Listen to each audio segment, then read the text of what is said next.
Buenos días y bienvenidos a la presentación del estudio de apps en nativos digitales, la nueva normalidad que ha realizado Custodio. Bueno, muchos ya me conocéis, yo soy Rocío Gallego de Trescon, que hemos hablado para el tema de la convocatoria. Bueno, comentaros que la presentación la llevarán a cabo Eduardo Cruz, que es CEO y cofundador de Custodio, y Manuel Buscas, vicepresidente de producto de la compañía. Durante el tiempo que dure la presentación del estudio, vuestros micrófonos y cámaras van a estar inhabilitados, ¿vale? Pero en el momento que ya termine la presentación sí que habilitaríamos los micrófonos y las cámaras para que podáis hacer las preguntas.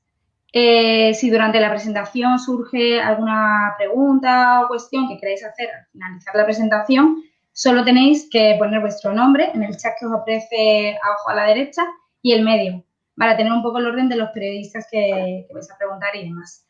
Será eso, justo cuando ya Manuel termine con las conclusiones y la presentación del estudio, cuando habilitemos los micrófonos, la cámara y os damos paso en orden para que preguntéis. De todos modos, tenéis que habilitar vosotros el icono que os aparece de micrófono y cámara para que os podamos ver o escuchar. Podéis elegir, no es obligatorio habilitar la cámara si es que luego vuestro ordenador pues no.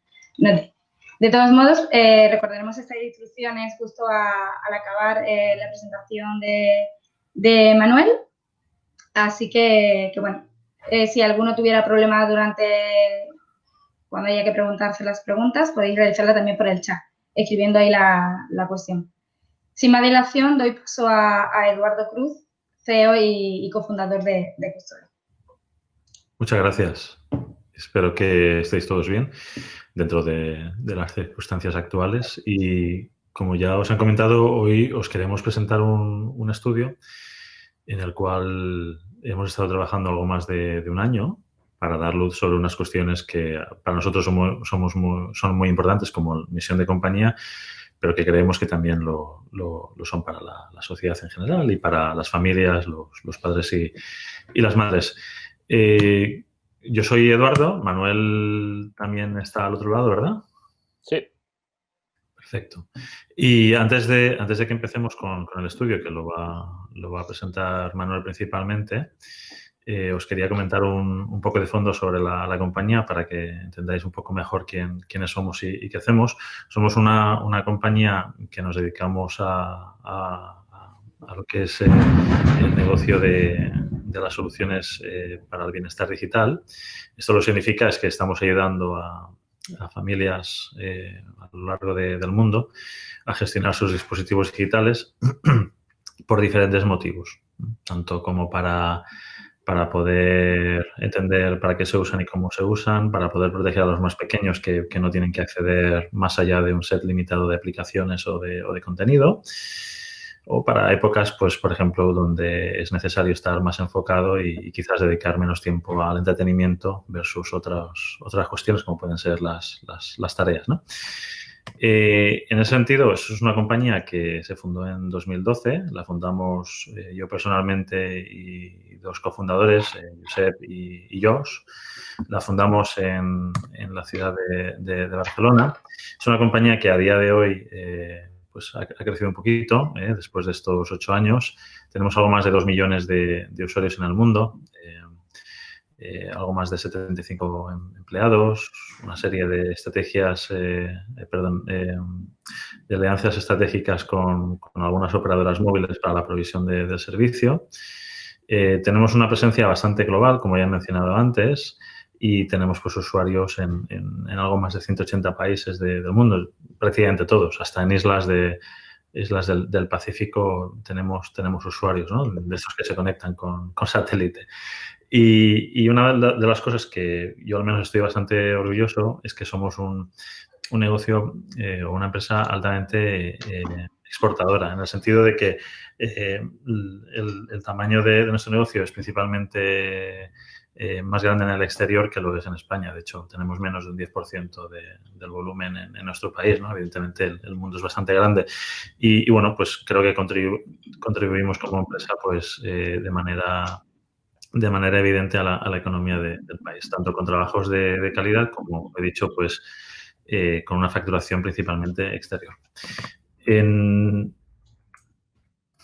En el sentido de un pequeño sumario, pues yo creo que esto sumariza un poco de la compañía, ¿no?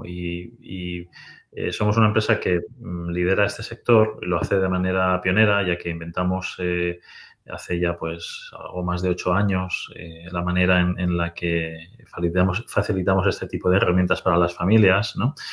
Y prueba de ello es que somos líderes mundiales y aparte, cosa que para nosotros es muy importante, ya que evidentemente no somos ni Google ni Apple, es que somos una compañía independiente, con lo cual hay muchísimas familias en el mundo que se apoyan en nosotros para estas cuestiones, incluso más allá de que puedan ser facilitadas por las plataformas de Android o de Apple, pero por una cuestión, ¿no? Por cuestión de enfoque y enfoque independiente. Esto es todo sobre la intro. Os voy a pasar con Manuel, que es nuestro líder de producto y quien también está a cargo de todos los estudios que hacemos como compañía para entender los problemas que tienen los usuarios y las necesidades que tienen las familias.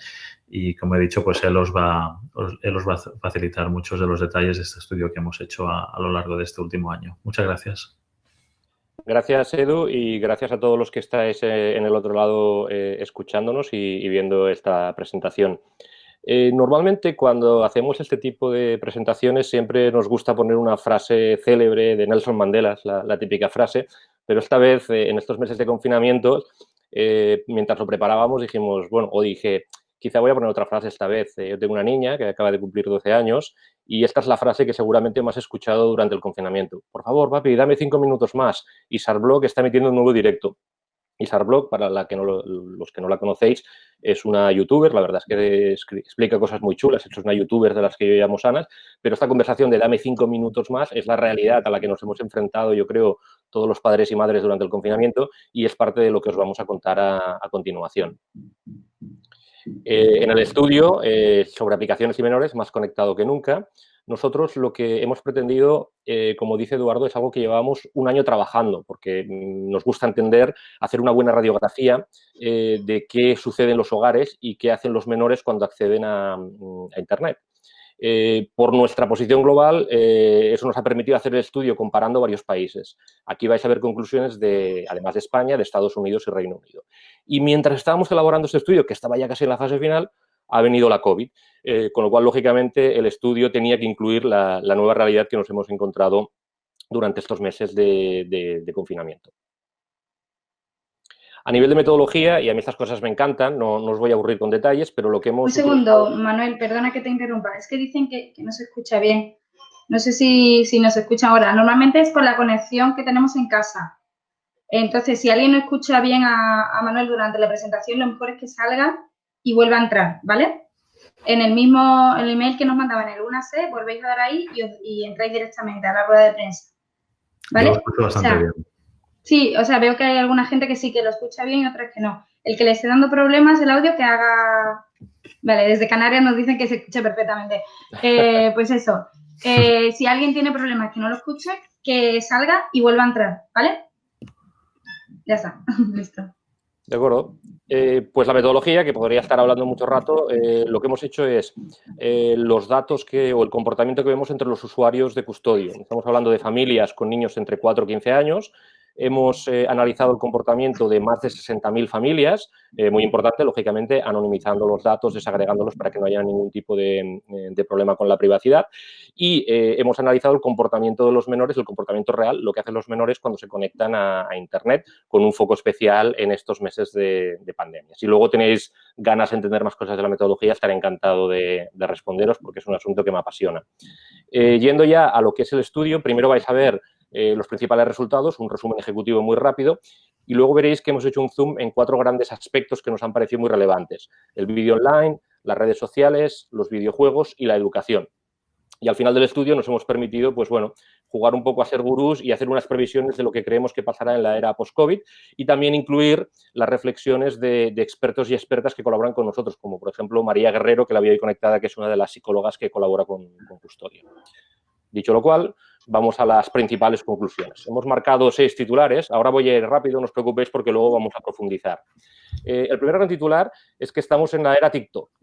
Seguramente TikTok ya no sonaba todo, pero durante las últimas semanas, durante el COVID, digamos que ha desbancado a Instagram como... Son la oficina de custodio. ¿Hola? No quiero hacer un vídeo en directo. Continúa. No puedo hablar ahora. TikTok se ha convertido, por tanto, en la red social de referencia, ha hecho el sorpaso ya a Instagram y estamos viendo que los menores pasan el mismo tiempo conectados a TikTok casi que a YouTube. Esto es un primer titular. El segundo es que en esta era, digamos, donde ha sido necesario que las familias adopten la educación online, Google Classroom se ha convertido, sin duda alguna, en la app educativa más utilizada, tanto en Estados Unidos como en España. Hay unos matices distintos en Reino Unido, que después veremos, pero Google Classroom se ha convertido en la app de referencia en temas educativos.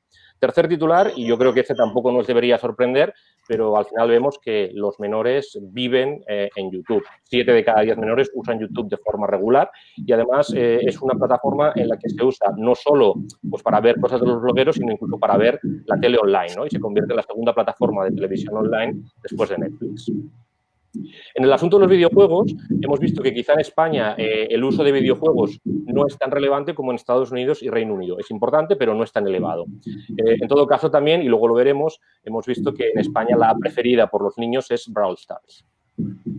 El quinto titular sería que las redes sociales, pues lógicamente en esta época de confinamiento no han hecho otra cosa que aumentar exponencialmente el uso que vemos. Y entrando específicamente en las redes sociales, y yo creo que tampoco debería ser una sorpresa, pero los datos lo requete confirman, los niños no están en Facebook, los niños están en TikTok, ya lo hemos comentado, en Instagram y en Snapchat. Por tanto, eso es un comportamiento donde vemos ese salto generacional.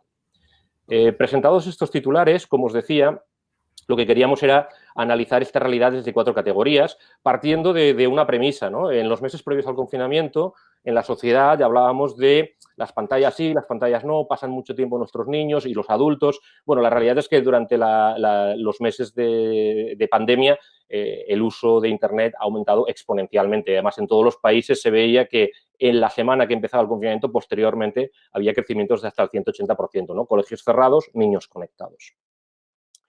Y como comentaba, como apuntaba al principio, pues este análisis lo hemos querido centrar para no dar solo datos agregados en estas 4 categorías: vídeos online, redes sociales, videojuegos y educación.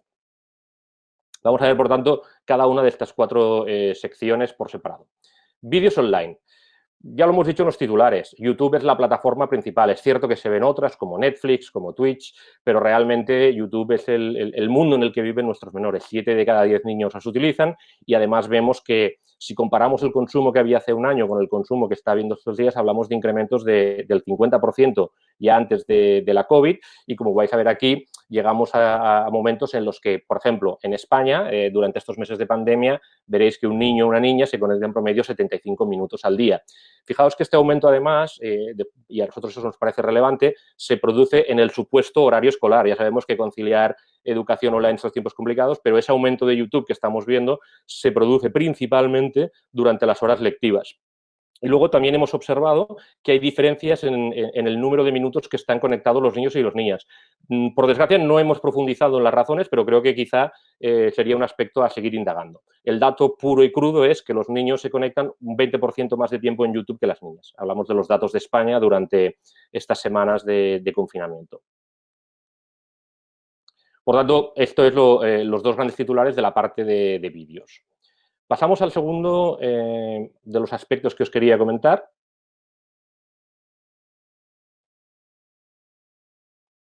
Que son las redes sociales. Las redes sociales, yo creo que sabemos que están aquí para quedarse. En enero se estimaba que había 3.800 personas utilizando redes sociales. Y aquí, dado que hablamos de menores, la primera consideración que nos gusta hacer es que se supone, en teoría, que muchas redes sociales no se pueden utilizar para menores de 13 años. A la práctica no es así. Sabemos que los niños se conectan o utilizan las redes sociales incluso sin llegar a 13 años. Y, de hecho, muchos expertos y legisladores están discutiendo en determinados países y en determinados entornos que quizá habría que subir la edad mínima para utilizar redes sociales de 13 a 16. De todos modos, como decía, el principal problema es que el límite actual, 13 años, no se está respetando en muchos casos. Cuando miramos qué redes sociales se utilizan, aquí en el dibujito este veréis los datos antes del confinamiento y el ranking tanto en Estados Unidos como en España como en Reino Unido era muy parecido, ¿no? Instagram, TikTok y Snapchat. Sin embargo, durante el confinamiento lo que vemos es que ha habido un sorpaso. Ha habido el momento en el que el porcentaje de niños y niñas que se conectan a TikTok es mayor que el porcentaje de niños y niñas que se conectan a Instagram. Eso sí que vemos que es un cambio relevante, ¿no? Y en ese sentido, preguntándonos por qué TikTok está teniendo ese comportamiento, vemos que pasan varias cosas, ¿no? Las familias se conectan, los influencers que son muy relevantes se están moviendo también a TikTok por determinadas restricciones que impone YouTube y, por tanto, es un cambio de paradigma bastante relevante, ¿no? En ese sentido, el tiempo que se conectan a redes sociales, como veis en el dibujito este, y no me voy a extender porque tenéis el estudio, pero como veis ha aumentado en todos los países, ¿no? Y en España, por ejemplo, en estas semanas de confinamiento, marzo-abril, estamos hablando de 103 minutos al día. Es decir, hablamos de un tiempo considerable de conexión. Por cerrar la parte de redes sociales, como comentábamos, pues eso, TikTok se ha convertido en una gran plataforma, es la que más utilizan los niños, aquí veis el aumento por país. Dicho eso, en el caso de España, sí que vemos que aunque el número de niños que se conectan a TikTok es mayor que el número de niños que se conectan a Instagram, de los que se conectan, el tiempo que pasan en Instagram es más alto, ¿no? Yo creo que ahí también indica el tipo de contenido y el tipo de actividad que realizan los niños online. Y una última reflexión sobre TikTok es que, como apuntábamos en los titulares, a día de hoy nuestros niños y niñas pasan casi tanto tiempo en TikTok como en YouTube, ¿no? Por tanto, desde un punto de vista de cuota de pantalla, YouTube y TikTok a la práctica están compitiendo por la atención de nuestros menores. Cerramos, por tanto, el capítulo de redes sociales, que era el segundo, y pasamos al tercero, que son los videojuegos. Un dato interesante es que, en general, vemos que en España no es de los países donde los niños pasan más tiempo con los videojuegos en el móvil. Pasan tiempo en una situación normal, cuando decimos normal es antes de, pues estamos hablando de que un niño español podía estar pasando 52 minutos al día. Y, de hecho, en este análisis que, como decía Eduardo al principio, llevamos un año haciendo, nosotros comparábamos enero-febrero del año pasado con enero-febrero de este año. Bueno, ahí lo que veíamos es que, así como en redes sociales sí que había habido un aumento, incluso antes de la pandemia, en el tiempo dedicado a videojuegos, en febrero o a principios de 2020 no había grandes diferencias con respecto a 2019. Sí que vemos, no obstante, que durante la pandemia, y es lo que quería explicar en la siguiente diapositiva, sí que está aumentando el tiempo que dedican. Es decir, el número de niños y niñas que pasan tiempo con videojuegos en el móvil se ha mantenido estable, pero en España pasamos de 66 minutos al día a 81 minutos al día. Incluso Roblox, uno de los juegos que más utilizan, es cierto que no es el más popular, pero los niños que sí que lo utilizan están particularmente enganchados durante este tiempo. Hablamos de los que juegan a Roblox casi 100 minutos durante estas últimas semanas, ¿no? Y similarmente a lo que decía con YouTube y demás, este aumento o parte de este aumento se está produciendo en horario escolar. Y eso es una reflexión también importante, ¿no? Cuán difícil es conciliar trabajar desde casa con la educación desde casa. ¿Qué está pasando? Los niños pues se entretienen en horas que deberían estar en clase pues viendo contenidos online. El asunto de los videojuegos, además, y ahí hemos querido también recoger la voz de los expertos, no solo ya que estén mucho tiempo con videojuegos en el móvil, sino cuáles son las consecuencias. Y nosotros vemos tres tipos de riesgos, hablando con los expertos. Nos alertan. Primero, algo que los anglosajones llaman loot boxes y que podríamos traducir como cajas de botín y que básicamente son mecanismos para que los niños empiecen a entrar en dinámicas que luego se traducen en ludopatía. Por tanto, la ludopatía entre adolescentes, que es una de las grandes preocupaciones que está en la sociedad, pues tiene un punto de partida en algunos casos en esas cajas de botín de los videojuegos en el móvil. Un segundo riesgo son las salas de chat. La mayoría de juegos permiten a los jugadores y jugadoras pues, tener un espacio en el que intercambian mensajes, etc. Bien, el problema viene cuando depredadores sexuales se meten en estas salas de chat, entran en contacto con los menores y, lógicamente, tienen una finalidad única, que es explotar sexualmente a los más pequeños, con lo cual es un aspecto que hay que tener en cuenta. Y, por último, ciertos videojuegos tienen en ocasiones un contenido altamente violento y lo que los expertos recomiendan es cuidado porque a veces estos comportamientos violentos, no siempre, pero en algunos casos, pueden acabar sucediendo en la vida real, ¿no? Con lo cual es un elemento que también se debería, como padres y madres, deberíamos tener en cuenta. Cerramos, por tanto, el tercer capítulo, que eran los videojuegos, y pasamos a la educación, porque no durante la pandemia no todo ha sido conectarse para pasarlo bien, para jugar. Ha habido, y lo comentaba al principio, una nueva realidad. Y es curioso, cuando estábamos en meses de enero y febrero, había un debate, yo creo que en casi todos los ámbitos. En Silicon Valley, en Estados Unidos, había un grupo de expertos que decían, sí, toda la educación tiene que ser con pantalla. Luego había otros que decían, mejor sin pantalla. Después, en ocasiones, veíamos noticias, por ejemplo, en Francia y otros países, donde decían, oye, vamos a prohibir el uso de ciertas tecnologías en las clases porque los niños se despistan y porque, además, cuanto más tiempo tienen los móviles en los colegios, más riesgo hay de que haya ciberacoso, ¿no? El famoso ciberbullying, pues ya no es solo físicamente, sino que puede ser 24 horas con el móvil.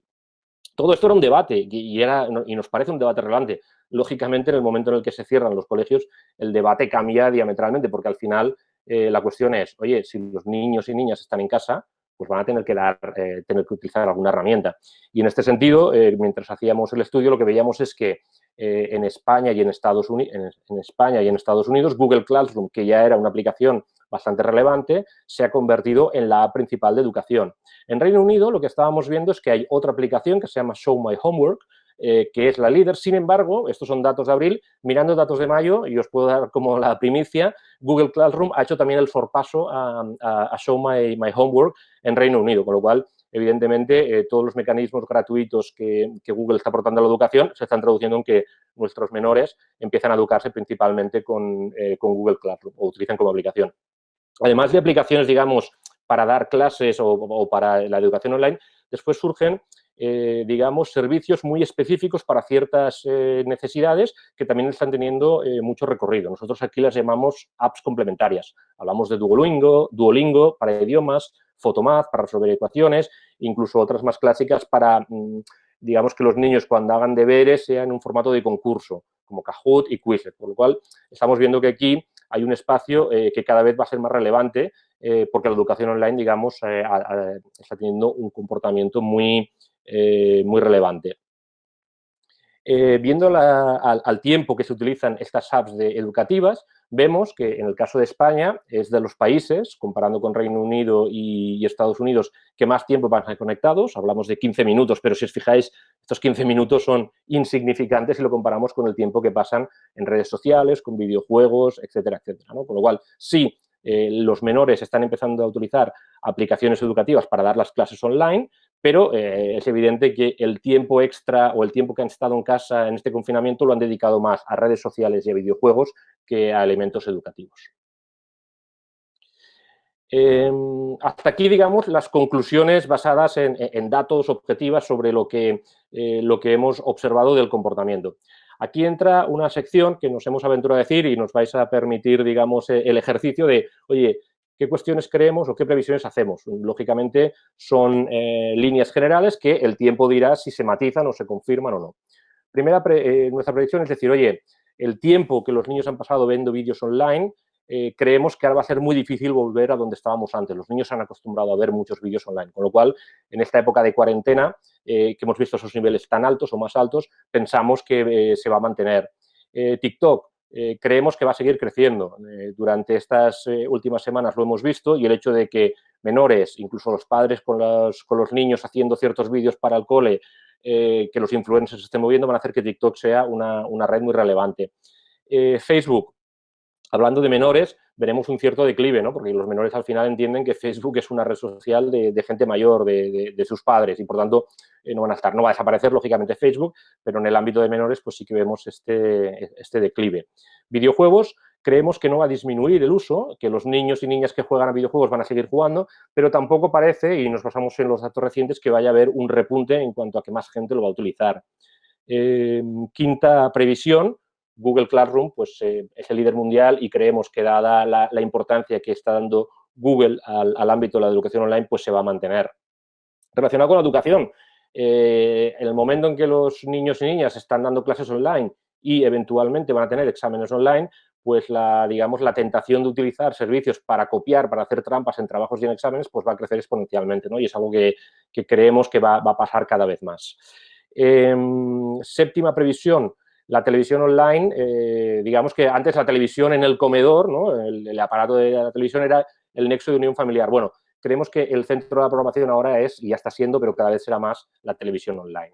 Yendo un poco también a esta parte de nuevas televisiones, estamos viendo que Disney Plus cada vez va a ser más relevante. En el estudio no lo veis porque su lanzamiento es relativamente reciente, pero estamos viendo cómo crece y además vemos que será algo que van a utilizar tanto los adultos como los menores. Y dado este nuevo ecosistema, y es algo que nosotros también estamos viendo en nuestras propias dinámicas con clientes, cada vez más, dado que los niños y las niñas están cada vez más conectados, pues el uso de herramientas de control parental o de gestión de lo que hacen nuestros hijos online, como por ejemplo Custodio, pues creemos que va a aumentar por necesidad. Nos acercamos ya casi al final, donde lo que quiero comentaros es, bueno, no solo queríamos compartir con vosotros un conjunto de datos basados en lo que observamos, sino que nosotros colaboramos con diferentes expertos, psicólogos, nutricionistas, etcétera, etcétera, y lo que queríamos era que nos dieran sus reflexiones y consejos sobre cómo deberíamos gestionar los padres, veréis que uso la primera persona plural porque también soy padre, cómo deberíamos las familias gestionar esta nueva realidad. Un primer aspecto es, oye, si nuestros hijos están viendo vídeos online o jugando a juegos, juguemos con ellos, siempre que sea posible y cuando tenga sentido. Es la mejor manera de normalizar esto con nuestros hijos y también entender qué tipo de contenidos ellos están viendo y están siendo expuestos. El segundo tema que se recomienda mucho a los expertos es, dado que las pantallas están en nuestra casa, pues una hora antes de que los niños se vayan a dormir, las pantallas hay que apagarlas. Está estudiadísimo que la luz azul que emiten las pantallas tiene efectos nocivos en el sueño y también en la retina, con lo cual es importante que tomemos estas medidas. El punto número 3, sabemos que todas las plataformas de juegos, vídeos, redes sociales están destinadas o están diseñadas para ser adictivas, para que la gente siga conectada. O sea, hay, digamos, grandes cerebros en el mundo que reciben sueldos muy altos precisamente para crear mecanismos para que estemos enganchados. Con lo cual, nosotros como padres y madres tenemos que establecer algún tipo de descanso, por ejemplo, cada 45 minutos para que la exposición a la pantalla cortar esa adicción, cortar ese enganche.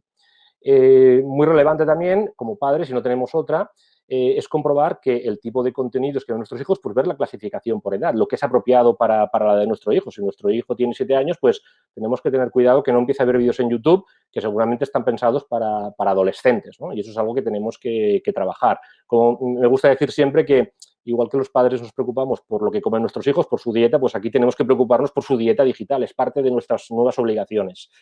El punto número 5, pues oye, vamos a buscar modelos positivos en los medios sociales. Si a nuestros hijos les gusta mirar YouTube, pues busquemos youtuber que veamos. Oye, es una buena referencia para nuestros hijos que miren este tipo de contenidos. Punto número 6, ¿sabían los videojuegos? Yo creo que tanto Edu como yo, cuando éramos niños y no tan niños, hemos jugado a videojuegos y, por tanto, nunca vamos a decir no hay que jugar a los videojuegos, pero sí que pensamos que hay que combinarlo con actividad física, ¿no? Y, por tanto, oye, si vemos que nuestros niños están mucho rato en el sofá, pues vamos a hacer que se levanten y vamos a hacer que corran, que caminen, que hagan ejercicio, que se muevan, ¿no? Tienen que hacer 1 hora de ejercicio al día. Después también busquemos que las consolas se queden en zonas comunes, ¿no? En un comedor, que no estén en la habitación, que no estén los niños cerrados en la habitación y los dispositivos, pues el clásico, en vez de dejarlos en la mesilla de noche, no. Los dispositivos se tienen que quedar en zonas comunes fuera de los dormitorios. Y después, pues al final, el aprendizaje online es maravilloso y existen recursos muy útiles, hemos comentado algunos antes, pues oye, vamos a utilizarlos, ¿no? Es decir, no se trata de reemplazar la educación física, pero sí aprovechar aquellos recursos tecnológicos que permiten una mejor educación de nuestros hijos. Al final, y lo resumimos siempre así, nuestros hijos son nativos digitales, porque han nacido ya con pantallas, pero no son expertos digitales, por lo cual tenemos que protegerles, tenemos que educarles y al final, como siempre nos dice Edu, si tenemos hijos digitales, tenemos que ser padres digitales. Y con esto doy por cerrada la presentación. Espero no haber hablado muy deprisa, pero en todo caso, ahora me imagino que habrá preguntas, dudas, podemos comentarlo. Vale, bueno, acabamos de habilitar ya todos los micrófonos y cámaras. Creo que me veis a mí. Sí, ahora. Hemos habilitado todos los micrófonos y cámaras para los periodistas, o sea que si queréis preguntar solo tendréis que pulsar debajo de vuestro nombre, al lado de vuestro nombre, el micrófono y la cámara si queréis que os veamos. Si tenéis algún problema con el audio o el vídeo y preferís hacer la pregunta por el chat, no hay problema, ¿vale? Así que como sea más fácil. Manuel, se te ha desactivado la cámara, creo. ¿Si puedes volver eso? Sí, te veis otra vez ya, ¿no? Sí. Vale, me dices, Sara, ¿me puedes decir de qué medio eres? Sara Borondo nos pregunta Manuel. que si está desglosado el estudio por edades. O sea, supongo que no son lo mismo hábitos para los 7 años que para los 12, nos comenta. Sí, en el estudio que habéis visto en la presentación no está desglosado por edades, pero nosotros tenemos la capacidad de ver las diferencias por edades. No es el foco en el que hemos centrado este estudio, con lo cual, si algún medio estuviera interesado, o si Sara estás interesada en tener algún detalle más, lo podemos comentar. No está en este resumen, porque queríamos centrarlo más en conclusiones generales. Pero a tu pregunta, sí, hay diferencias por edades, aunque hay cosas que se mantienen, ¿eh? Es decir, YouTube están desde los 4 años. Sí que lo que en otros estudios hemos visto también es que a medida que los niños se conectan, son más mayores, el consumo de Internet es más activo. Es decir, cuando son muy pequeños solo miran vídeos, es pasivo. Cuando a medida que cumplen 9, 10, 11 años empiezan a hacer ciertas actividades, algunas más sanas y otras más peligrosas, como por ejemplo subir vídeos, ¿no? Entonces ahí sí que vemos que hay diferencias. Pero como decía, si te interesa datos por edades, lo podemos comentar posteriormente. Vale. No sé, se escucha como algo de fondo. No sé si es el de Eduardo, por si lo puede mutear. Vale, está escribiendo. Otro periodista está escribiendo. A ver, esperamos eso. Vale.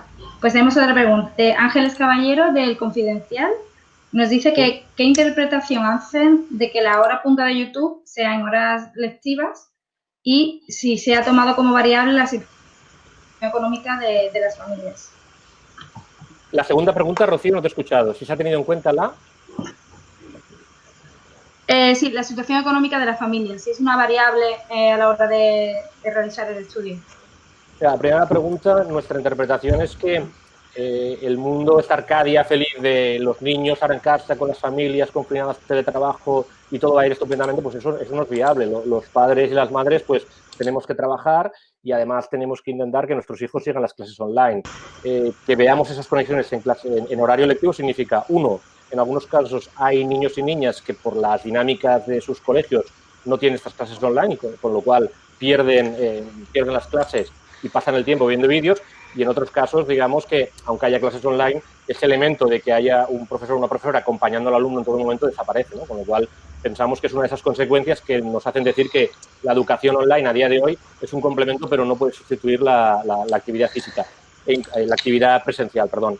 En cuanto al asunto socioeconómico, no lo hemos incluido en el estudio porque nosotros no contamos con datos socioeconómicos de nuestros usuarios. Sería muy interesante porque mi hipótesis, y es solo una hipótesis, es, en línea de lo que comentabas, aquellas familias que tengan menos recursos y cuyas escuelas no tengan capacidad de dar clases online, seguramente se van a ver perjudicadas y hay riesgo de ampliar la brecha entre familias cuyos colegios sí tienen recursos online y familias cuyos colegios o bien el propio hogar no tiene recursos online, como también nos hemos encontrado.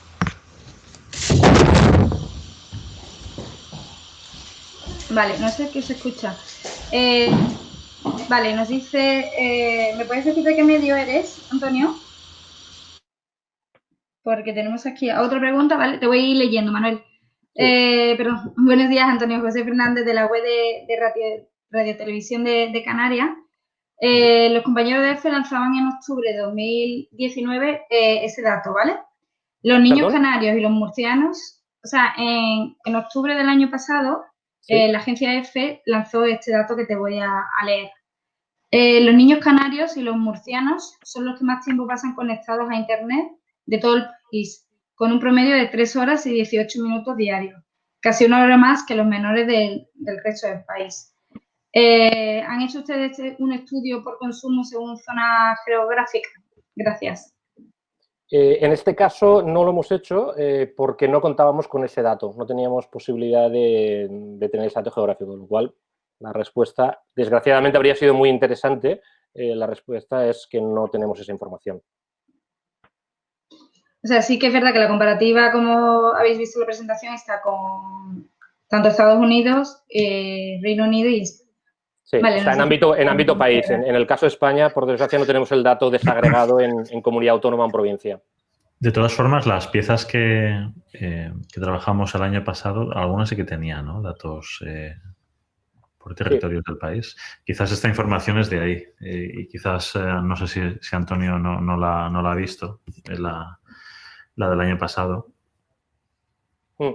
Efectivamente, ese estudio de Sí. ese yo creo que se hace eco de un informe que elaboramos. En ese informe sí que incidimos en el dato de provincia y de comunidad autónoma porque estaba disponible. En este caso, en este estudio, no lo hemos incluido. Pues si Antonio quiere más información, se la podemos proveer de la del año pasado. Sí.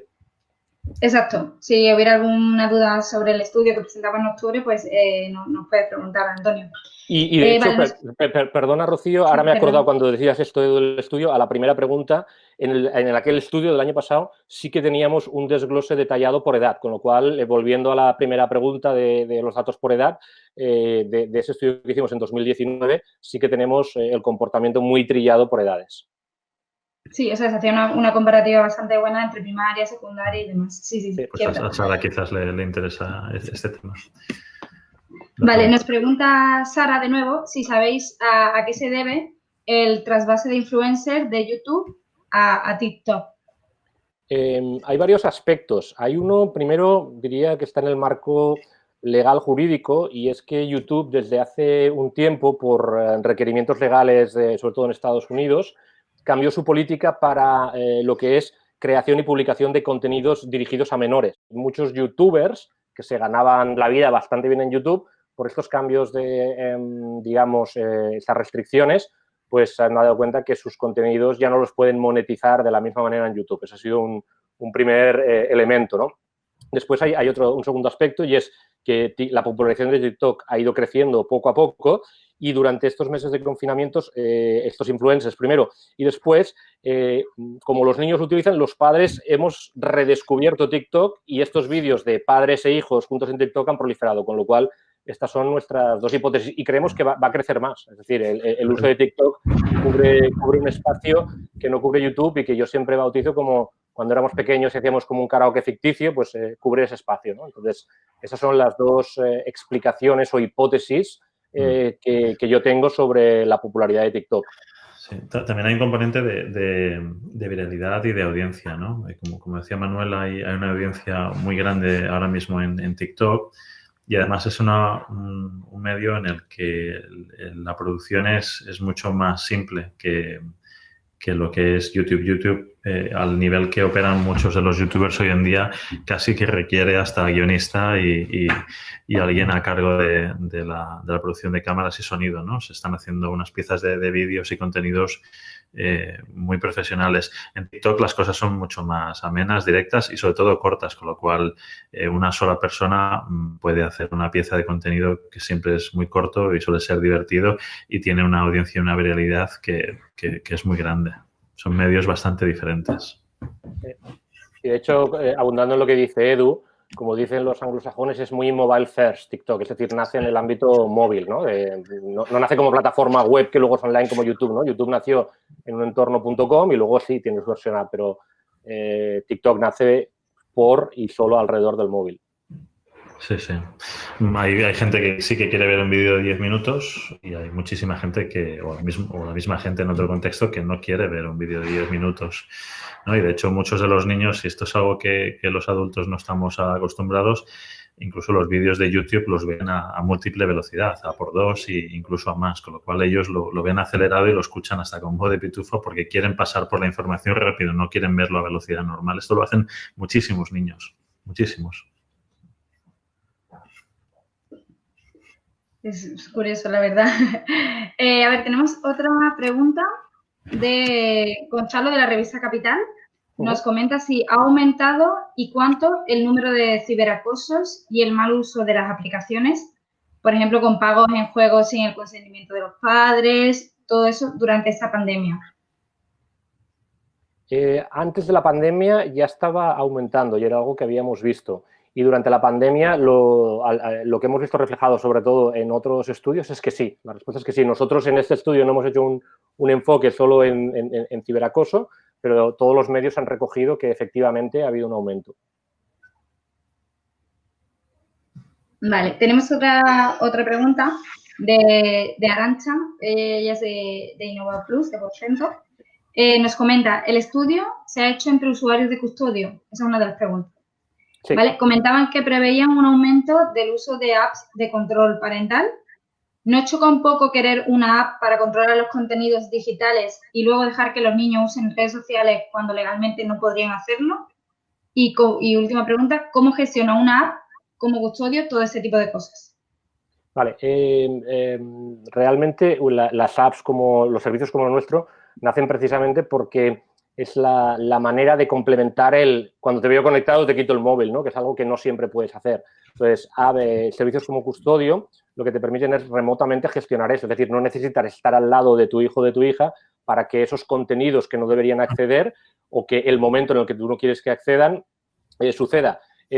Totalmente de acuerdo. Por ley, las redes sociales no deberían estar abiertas a menores, pero los menores encuentran caminos fáciles y digamos que las redes sociales, pues el nivel de exigencia que piden a alguien para registrarse, pues es el que es. Y con lo cual sucede que los niños de 10, 11 años, pues tienen canales de YouTube, tienen cuentas en Instagram, etcétera, etcétera. Entonces, ante esa realidad que sucede, nosotros lo que ponemos sobre la mesa es Custodio te ayuda a detectar que eso está pasando. No debería pasar, pero pasa, ¿no? Y es la manera de gestionar esa nueva realidad. El hecho de que sea digital, insisto, es una manera de asegurar que si no estás al lado de tu hijo y le estás dando una pantalla, pues puedes establecer unos límites. Lo ideal sería decir, oye, los niños hasta que no tienen una cierta edad no deberían tener móvil, pero en España con 9, 10, 11 años los niños ya tienen teléfono móvil. Los niños deberían tener solo un tiempo de conexión limitado. La realidad es que les dejamos sueltos delante de una tablet o delante del ordenador. Con lo cual, ante ese paradigma de niños rodeados por pantallas y utilizando esas pantallas, o usas una herramienta como custodio o lo tienes muy complicado. No es binario, ¿no? No es 0 o 1, pantallas sí, pantallas no. Las pantallas son necesarias, ahora mismo estamos todos delante de una o múltiples y son un beneficio. Yo creo que también es un tema de cuantificación y lo que no se sabe, pues es difícil gestionarlo, ¿no? Y también es difícil educar en ausencia de información y una de las grandes utilidades de servicios como custodio es justamente esto, ¿no? Nosotros podemos acompañar a nuestros hijos y que tengan un sentido claro de cuánto tiempo están dedicando a qué. Y si yo estoy dedicando 8 horas a estar jugando a un juego, pues a no ser que tenga una manera de seguir esto en el tiempo, pues no soy capaz ni siquiera de dialogarlo con nuestros hijos y hacerles ver ciertas cosas, ¿no? Que todo en exceso, en definitiva, es malo y de eso se trata un poco. Y como se ha mencionado antes, pues si no tenemos medios digitales para hacer parenting digital, pues no podemos tratar con nuestros hijos que son 100% digitales, por decir algo, porque creo que lo son muchos más, ¿no? Lo tienen integrado y es una extensión de sí mismos. Sí, y en ese sentido, fijaos que además en ocasiones ya no solo el tiempo de conexión, sino el tipo de contenidos. Yo recuerdo, a mí me gusta hablar mucho con las familias que usan custodio, un caso de un matrimonio que con sus hijos se instalaron para toda la familia custodio y por la noche lo comentaban, ¿no? Y tenían conversaciones del tipo, oye, ¿por qué estás visitando páginas de discurso del odio? Entonces te permite una conversación que puede ser, oye, es que estoy haciendo un trabajo en clase o es que me interesa y por tanto como padre y madre creas el espacio para una conversación. Nosotros siempre decimos que custodio se tiene que complementar con hablar. Tenemos que hablar, es nuestro lema. Con lo cual se trata de tener esa información que te permite tener con tus hijos y tus hijas las conversaciones adecuadas como se han tenido siempre sobre otros temas, pero de las pantallas necesitas una herramienta que te ayude a poder gestionar estas conversaciones. Exacto. Vale, tenemos otra pregunta. Hola, soy Adrián, del periódico Magisterio. He visto que durante el confinamiento ha aumentado el número de perfiles educativos en TikTok, de igual forma que en su día pasó con YouTube. ¿Creéis que la tendencia educativa puede ser esa? ¿Tiene que haber más control parental o de los docentes del tiempo lectivo en casa que no se use para otros fines? Yo creo, la primera pregunta, efectivamente, yo creo que, ahora hablo en primera persona, parte de la manera en que los profesores y profesoras de gimnasia han gestionado esto es, pues grábate un vídeo, ¿no? Haciendo ciertas actividades, con lo cual yo creo que la tendencia educativa es incorporar estos elementos, no sustituir, sino incorporar. Y creo que es algo que vamos a ir viendo, pero también haremos, yo creo, pasos adelante y pasos hacia atrás, porque estamos aprendiendo todos. Y definitivamente tiene que haber un cierto control parental también en los centros educativos. En Estados Unidos, donde, digamos, la mayoría de colegios, por política y para recibir, digamos, recursos públicos, ofrecen educación o dispositivos para acceder a contenidos online, los colegios tienen la responsabilidad de establecer mecanismos de control. O sea, no puede ser que dejemos a un menor en el colegio con una tablet, con un móvil, para que durante las horas lectivas haga cosas que no puede hacer, con lo cual la tendencia es imparable y hay que gestionar esa realidad. Igual que ahora todos entendemos que cuando navegamos por Internet tenemos que tener un antivirus, pues yo creo que todos entenderemos que cuando nuestros hijos están en el mundo de Internet y aún no tienen la madurez para gestionar esa realidad, necesitan que en el hogar los padres y en el colegio los educadores tengan mecanismos para gestionar eso. Sí, mira, un caso de primera mano que hace poco estaba comentando con un colega, tiene que ver con su hijo mismo, ¿no? En el colegio tienen tablets y se las dan en primera instancia completamente abiertas para que hagan lo que quieran y hagan las cosas que tienen que hacer. En este caso, pues este niño que tiene 10 años, pues no ha conseguido no distraerse, y lo que ha hecho el colegio es limitar el uso de la tablet a una aplicación, que es la aplicación con la que tienen que hacer las tareas. Y es una especie de, digamos, de prevención y de castigo digital que va a durar 3 meses. Y dentro de 3 meses se vuelve a intentar, se le vuelve a dar la tablet de forma abierta para que haga lo que quiera mientras sea responsable. Vale, pues tenemos otra pregunta. Es de Amini Filippi, ella es del país.com, que nos dice, en cuanto a las apps educativas, ¿creéis que cuando los niños vuelvan al nuevo curso, en septiembre, se establecerán como parte del aprendizaje habitual en el aula, aprovechando que están acostumbrados los niños, incluso más que los profesores? Yo creo Esta que es buena, ¿eh? esta es una... yo creo que esto da para tesis doctoral, ¿no? Yo creo para que... otra hora. Sí. Mi hipótesis es que creo que añadiría moderadamente. Sí, porque creo que al final todos los profesores, los educadores y educadoras y los menores se han acostumbrado a esta nueva realidad, pero creo, uno, que en algunos casos aún no está claro cómo gestionar eso sin que sucedan dinámicas que no deberían suceder, ¿no? El ejemplo clásico de gente que usaba Google Classroom y durante la clase se enviaban mensajitos para meterse con otro niño de la clase, ¿no? Entonces, ese tipo de cosas yo creo que tiene que haber un aprendizaje. Y después, y esto es importante, muchos educadores dicen que hay parte de la educación que no se puede realizar a través de las pantallas, ¿no? Hablamos de, por ejemplo, la empatía, el mirarse a los ojos, el interactuar, con lo cual yo creo que moderadamente y de forma paulatina se van a incorporar, pero creo que hay que encontrar la combinación adecuada entre qué contenidos son 100%, digamos, digitales y qué contenidos necesitan de una presencia física y de una interacción de mirada a los ojos, de conversar y no mirar una pantalla, ¿no? Al final también hay muchos estudios que hablan de el peligro de que las pantallas aumentan el ciberbullying. ¿Por qué? Porque desaparece la empatía. En el momento en el que no miramos a los ojos a alguien y lo hacemos a través de una pantalla, la posibilidad de seguir, digamos, metiéndonos con esa persona, no hay ninguna barrera. En el momento en que hay alguien al que miramos a los ojos y vemos su sufrimiento, ahí aparece la empatía, ¿no? Con lo cual creo que hay elementos donde la pantalla no puede sustituir al mundo físico.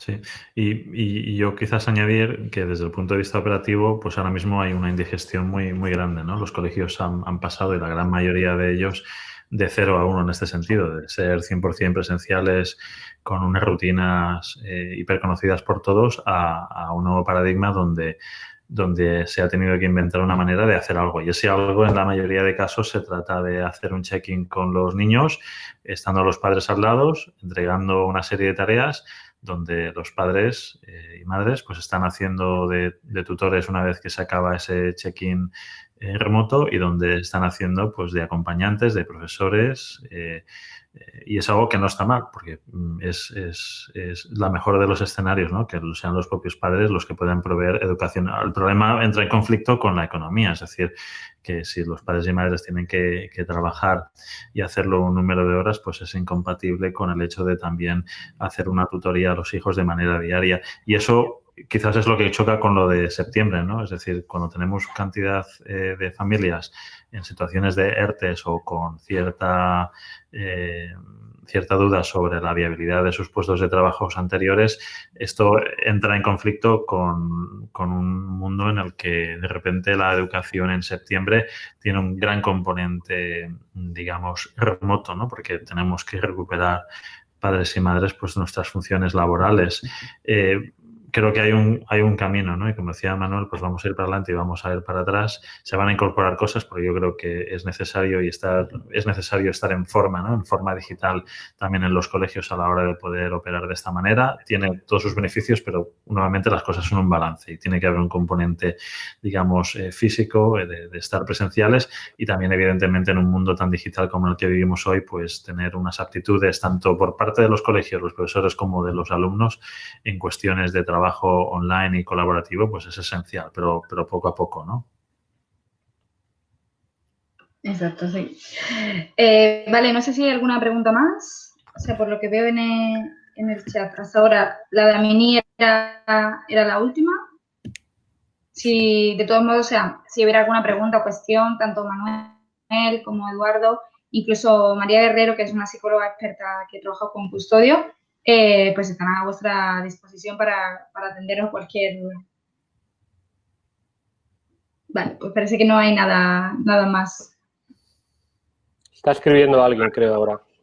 Sí, ya están dando las gracias. Fran Leal, que es de Business, Amini, gracias, muchas gracias. Gracias a vosotros por estar hoy aquí.